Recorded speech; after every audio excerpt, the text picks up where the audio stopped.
प्रधानमंत्री नरेंद्र मोदी ने दिल्ली में रन फॉर रियो दौड़ को हरी झंडी दिखाई। ये race major Dhyan Chand national stadium से शुरू होकर जवाहरलाल नेहरू स्टेडियम तक जाएगी। 5 अगस्त से ब्राजील के रियो डी जेनेरियो में शुरू हो रहे ओलंपिक खेलों में भारतीय एथलीट्स का हौसला बढ़ाने के लिए खेल मंत्रालय ने रन फॉर रियो का आयोजन किया है। रेस में 20,000 स्कूली बच्चों समेत 40,000 लोगों ने हिस्सा लिया है। देश भर में रन फॉर रियो का आयोजन किया जा रहा है। आपको बता दें कि 5 अगस्त से रियो में होने वाले ओलंपिक गेम्स में इस बार भारत की ओर से अब तक का सबसे बड़ा दल शामिल हो रहा है।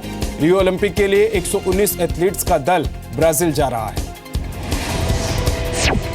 प्रधानमंत्री नरेंद्र मोदी आज ऑल इंडिया रेडियो पर मन की बात करेंगे। मन की बात का 22वां एपिसोड होगा। मन की बात में पीएम मोदी कश्मीर में पिछले दिनों हुई हिंसा, देश के 10 राज्यों में बाढ़ से पैदा हुए हालात और मॉनसून पर बात कर सकते हैं। इसके अलावा प्रधानमंत्री जीएसटी बिल पर भी अपनी बात रख सकते हैं।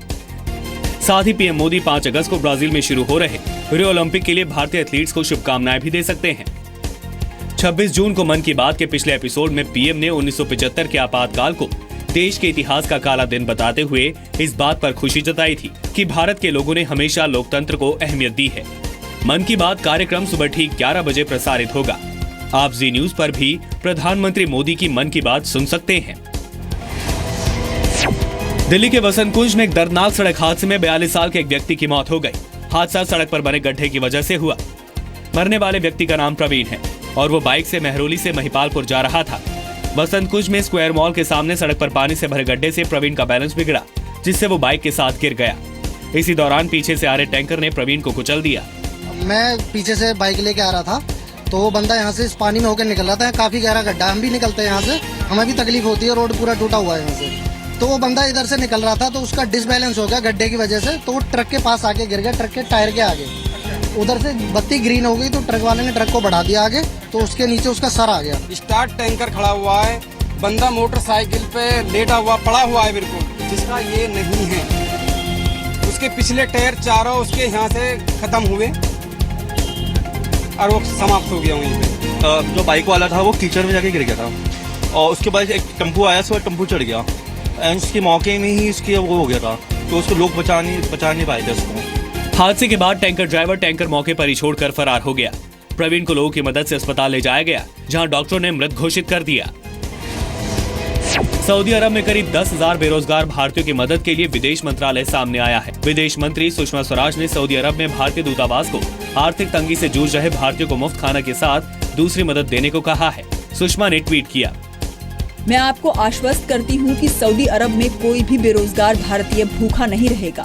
मैं हालात पर हर घंटे नजर रख रही हूँ। सुषमा स्वराज ने सऊदी अरब में रह रहे 30 लाख भारतीयों से भी इन लोगों की मदद करने की अपील की है। इमरान खोखर नाम के व्यक्ति ने ट्विटर पर विदेश मंत्री सुषमा स्वराज को 800 भारतीयों के फंसे होने की जानकारी दी थी। सुषमा स्वराज ने कहा कि विदेश राज्य मंत्री वीके सिंह सऊदी अरब जा रहे हैं। मेरे सहयोगी वीके सिंह इस मामले को सुलझाने के लिए सऊदी अरब जाएंगे और एमजे अकबर इस मामले को सऊदी और कुवैत के अधिकारियों के सामने उठाएंगे। खाड़ी देशों में राजनीतिक अस्थिरता से कंपनियां बंद हुई हैं और बड़ी संख्या में भारतीयों को नौकरियां गंवानी पड़ी हैं। सरकारी आंकड़ों के मुताबिक सऊदी अरब, बहरीन, कुवैत, कतर, यूएई और ओमान में 60 लाख भारतीय काम करते हैं। एक्टर आमिर खान के देश छोड़ने वाले विवादित बयान पर रक्षा मंत्री मनोहर पर्रिकर ने निशाना साधा है। एक कार्यक्रम में मनोहर पर्रिकर ने आमिर का नाम लिए बिना कहा कि इस तरह का बयान अहंकार से भरा है। एका ऍक्टरने ही चूक केली की माझी बायको परदेशी जाऊन तिला राहायचं आहे. It was an arrogant statement. However poor my family is, however poor or whatever it may be small my house is, I have to love my house. Parrikar ने जेएनयू में देश विरोधी नारेबाजी पर कहा कि जो लोग देश के खिलाफ बोलते हैं उन्हें लोगों द्वारा पाठ पढ़ाए जाने की जरूरत है। असम में बारिश और बाढ़ से जुड़ी घटनाओं में मरने वालों की संख्या बढ़कर 29 तक पहुंच गई है, जबकि 28 जिलों के 37 लाख लोग बाढ़ से बुरी तरह प्रभावित हैं। 3,300 गाँव में बाढ़ का पानी घुस गया है।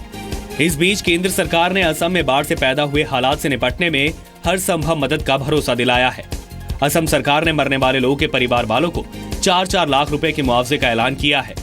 शनिवार को बाढ़ प्रभावित इलाकों का हवाई सर्वे करने के बाद गृह मंत्री राजनाथ सिंह ने कहा कि असम में प्राकृतिक आपदा से हालात बेहद खराब हैं। स्टेट डिजास्टर रिस्पांस फंड में लगभग 600 करोड़ रुपए की धनराशि सरकार के पास है।